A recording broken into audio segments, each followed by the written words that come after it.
ନମସ୍କାର, ମୁଁ ଆପଣଙ୍କ ପ୍ରଶାନ୍ତ। ମୁଁ ଆଣିଛି ସକାଳର କିଛି ଗୁରୁତ୍ୱପୂର୍ଣ୍ଣ ଖବର।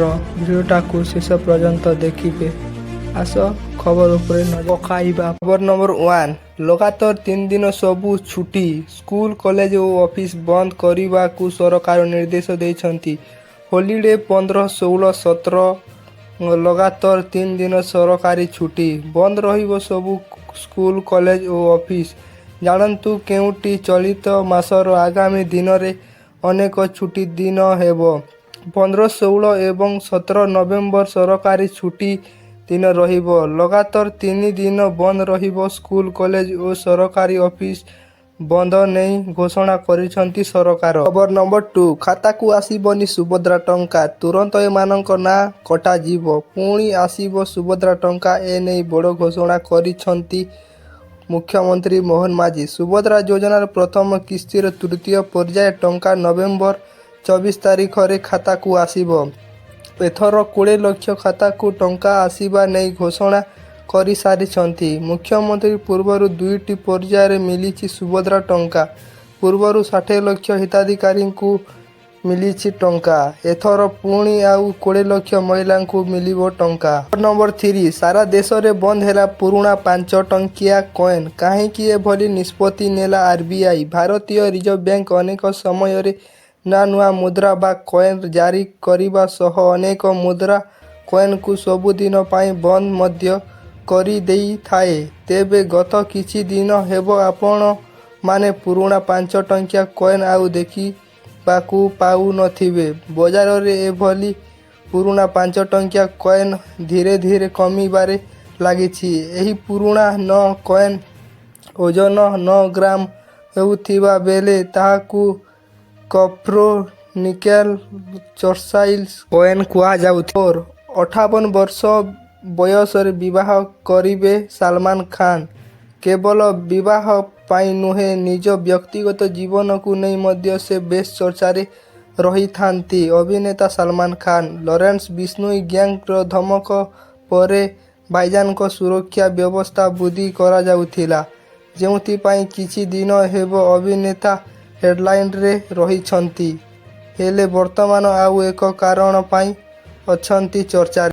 ଖବର ନମ୍ବର 5, ବଦଳିଲା ପାଗ, 15 ରାଜ୍ୟରେ ବଢ଼ିବ ଶୀତ ସୂଚନା ଦେଲା ପାଣିପାଗ ବିଭାଗ। 15 ତାରିଖ ଅର୍ଥାତ୍ କାର୍ତ୍ତିକ ପୂର୍ଣ୍ଣିମା ଠାରୁ ରାଜ୍ୟର ଶୀତର ପ୍ରକୋପ ବଢ଼ିବାର ସମ୍ଭାବନା ରହିଛି। ରାତିରେ ତାପମାତ୍ରା 2ରୁ 4 ଡିଗ୍ରୀ ପର୍ଯ୍ୟନ୍ତ ହ୍ରାସ ପାଇବାର ସମ୍ଭାବନା ରହିଛି। ଏନେଇ ଭୁବନେଶ୍ୱର ଆଞ୍ଚଳିକ ପାଣିପାଗ କେନ୍ଦ୍ର ପକ୍ଷରୁ ସୂଚନା ଦିଆଯାଇଛି। ସେପଟେ କାର୍ତ୍ତିକ ମାସର ଆଜି ହେଉଛି ଶେଷ ସୋମବାର। ରାଜ୍ୟକୁ ଶୀତ ଋତୁ ଆସିନି, କିନ୍ତୁ ଶୀତର ପ୍ରକୋପ ଆରମ୍ଭ ହେଲାଣି। ଖବର ନମ୍ବର 6, ଶୀତଦିନ ପରେ କମ୍ ଆସିବ ବିଦ୍ୟୁତ୍ ବିଲ୍। କରନ୍ତୁ ଏହି ଉପାୟ। ଗ୍ରୀଷ୍ମ ଋତୁରେ ଆମେ ବିଦ୍ୟୁତ୍ ସଞ୍ଚୟ କରିବା ଏବଂ ବୃଦ୍ଧି ହେଉଥିବା ବିଲ୍ ହ୍ରାସ କରିବା ପାଇଁ ଅନେକ ପଦ୍ଧତି ଗ୍ରହଣ କରୁ, କିନ୍ତୁ ଶୀତଦିନ ଏହା କରିବା କଷ୍ଟକର ହୋଇଥାଏ। ବିଦ୍ୟୁତରେ ଚାଲୁଥିବା ଅଧିକ ଜିନିଷ ବ୍ୟବହାର ହୁଏ ଏବଂ ଇଚ୍ଛା ନ କରି ମଧ୍ୟ ଶୀତରେ ଆମକୁ ଗରମ କରିବା ପାଇଁ ବିଦ୍ୟୁତ୍ ବିଲ୍ ଅଧିକ ଆସିଥାଏ। ଖବର ନମ୍ବର 8, ଚାକିରିଆଙ୍କ ପାଇଁ ବଡ଼ ନିଷ୍ପତ୍ତି। ଚାକିରିଆ ମୃତ୍ୟୁ ହେଲେ ତାଙ୍କ ପରିବାର ଥଇଥାନ ନିୟମକୁ ନେଇ ବଡ଼ ନିଷ୍ପତ୍ତି ନେଇ ପାରନ୍ତି ରାଜ୍ୟ ସରକାର। ଥଇଥାନମୂଳକ ଚାକିରି ନ ହେଲେ ମିଳିପାରେ ଏକକାଳୀନ ମୋଟା ଅଙ୍କର ଆର୍ଥିକ ସହାୟତା। ଏନେଇ ସଂକେତ ଦେଇଛନ୍ତି ଆଇନ ମନ୍ତ୍ରୀ ପୃଥ୍ୱୀରାଜ ହରିଚନ୍ଦନ। ଖବର ନମ୍ବର 9, ପାକିସ୍ତାନରେ ଖେଳିବ ଭାରତ।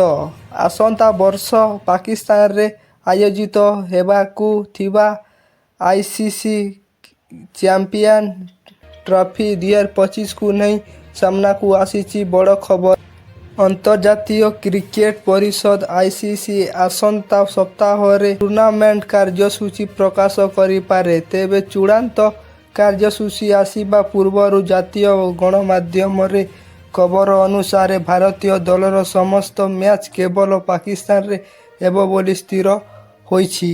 ଖବର ନମ୍ବର 10 2027ରେ ସରିବ ମେଟ୍ରୋ କାମ। ମେଟ୍ରୋ ରେଲ ପ୍ରକଳ୍ପକୁ ନେଇ ଆସିଲା ବଡ଼ ଖବର। 2027 ମସିହା ଡିସେମ୍ବର ମାସ ସୁଦ୍ଧା ଭୁବନେଶ୍ୱର ମେଟ୍ରୋ ରେଲ କାମ ସରିବ। ଏନେଇ ଭୁବନେଶ୍ୱର ମେଟ୍ରୋ ରେଲ ପ୍ରକଳ୍ପ କର୍ତ୍ତୃପକ୍ଷ ସୂଚନା ଦେଇଛନ୍ତି। ତେବେ ଏହି ମେଟ୍ରୋ ଟ୍ରେନ୍ ଭୂମି ଠାରୁ 13 ମିଟର ଉଚ୍ଚରେ ଯିବ। ତେବେ ରାଜମହଲ, ଜୟଦେବ ବିହାର ଓ ବଙ୍ଗାରେ ଏହି ମେଟ୍ରୋ ଟ୍ରେନ୍ ଉଚ୍ଚତା ଅଧିକ।